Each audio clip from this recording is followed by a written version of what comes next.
ब्रूहा और ब्रायहा की कहानी। ब्रू समुदाय की जड़ें और यात्राएं। पात्र। ब्रूहा देवलक्ष्मी और देवतारिणी का बड़ा बेटा। ब्रायहा देवलक्ष्मी और देवतारिणी का छोटा बेटा। देवलक्ष्मी सिबराई खोंग में जन्मी देवी। देवतारिणी सिबराई खोंग में जन्मा देवता। सिबराई सर्वोच्च देवता भगवान शिव का रूप। कहानी का प्रारंभ। बहुत समय पहले त्रिपुरा के जम्पुई पहाड़ियों में एक जगह थी जिसे सिबराई खोंग कहा जाता था। यहां भगवान शिव का निवास था, जिन्हें सिबराई के नाम से जाना जाता था। भगवान शिव ने एक पत्थर में एक लड़के और एक लड़की की आत्माओं को संरक्षित किया था। दिव्य जन्म। एक दिन उस पत्थर से चमत्कारिक रूप से दो बच्चे प्रकट हुए, एक लड़का और एक लड़की। लड़के का नाम देवतारिणी और लड़की का नाम देवलक्ष्मी रखा गया। उन्होंने सिबराई खोंग में ही अपना जीवन शुरू किया। ब्रूहा और ब्रायहा का जन्म। समय बीतता गया और 13वीं सदी में देवलक्ष्मी और देवतारिणी के एक बेटा हुआ, जिसका नाम उन्होंने ब्रूहा रखा। 2 साल बाद उन्हें एक और बेटा हुआ, जिसका नाम ब्रायहा रखा गया। ब्रूहा और ब्रायहा दोनों बहुत ही निडर और साहसी थे। यात्रा और संघर्ष। कुछ कहानियों के अनुसार ब्रूहा और ब्रायहा ने बर्मा, अब म्यांमार के शान राज्य में अपना जीवन बिताया। वहां से वे चिटगांव हिल ट्रैक्ट्स की ओर चले गए।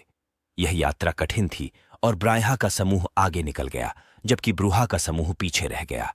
त्रिपुरा में ब्रू समुदाय का स्थान।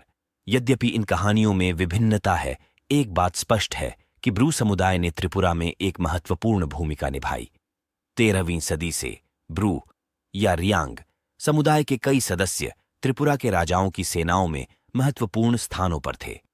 15वीं सदी में 2 रियांग सेनापति राय कचक और राय कसम महाराजा धान्या माणिक्य की पठान सेना पर जीत में महत्वपूर्ण थे। इससे पता चलता है कि ब्रू समुदाय लंबे समय से क्षेत्रीय शक्ति संरचनाओं में शामिल रहा है। भाषा और संस्कृति का विकास। भाषा और संस्कृति स्वाभाविक रूप से गतिशील है, जो ऐतिहासिक आंदोलनों और संपर्कों से आकार लेते हैं।